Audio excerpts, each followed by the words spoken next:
This is Talk Business and Politics with Roby Brock. Welcome to the program. He was elected to Congress in 2014. I'm talking about 4th District Congressman Bruce Westerman. He has returned recently from a trade trip to Taiwan. What was on the agenda? Perhaps more importantly, what was on the menu? I am joined now by Congressman Westerman. Thank you very much for being here. Appreciate you. Thanks, Roby. Great to be here with you again. What was on the menu, as a matter of fact? So I'm not sure. It tasted good, and I came back, and no adverse effects, so all's well. All right. Let's talk a little bit about Taiwan and why you were there. It's the 6th leading export market for Arkansas.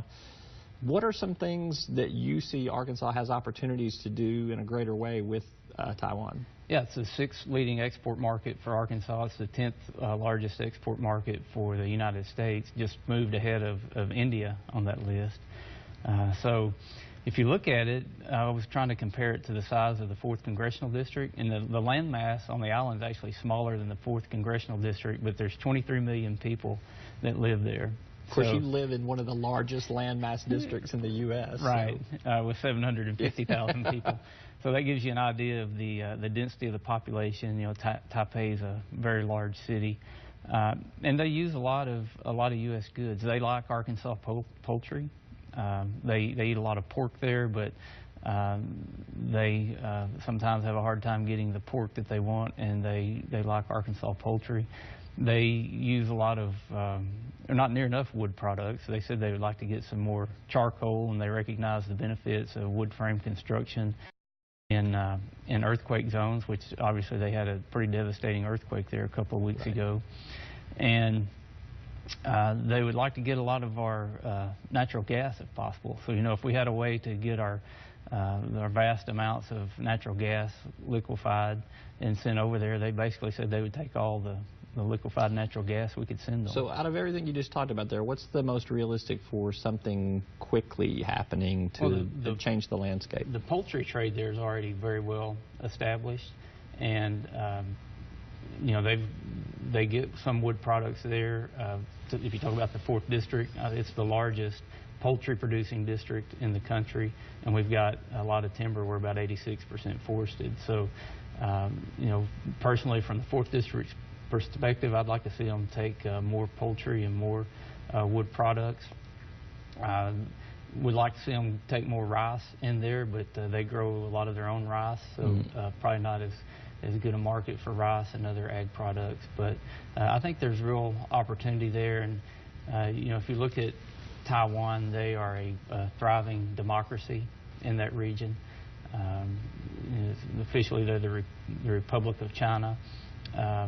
Interesting, when I got there last Sunday morning early, I attended church there. They're very proud of their freedom of religion, their position on human rights, and they pride themselves in being a strong democratic voice there. So you don't advocate a one-China policy, which has been a pretty big subject of debate over the years. That's the official stance of the U.S. government since the embassy was moved to Beijing.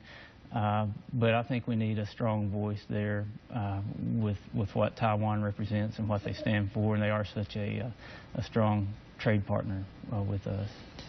I know Taiwan is not part of the TPP, the Trans-Pacific Partnership, or the Trans-Pacific Trade Pact, but does that play into the equation somehow? I mean, you've basically supported fast-tracking that measure, but you're in a wait-and-see mode right now. Yeah, on the I voted for the TPA, which gives you authority to look at the TPP, or the Trans-Pacific Partnership.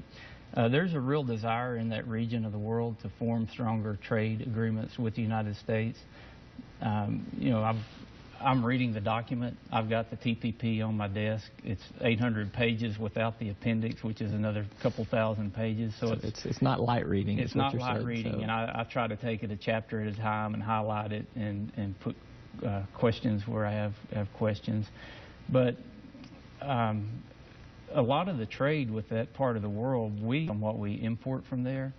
But the overriding goal of a trade deal would be to open up more markets for our products to go overseas.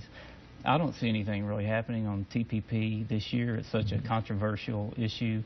The thing about TPA is it extends the fast tracking for 4 or 5 years.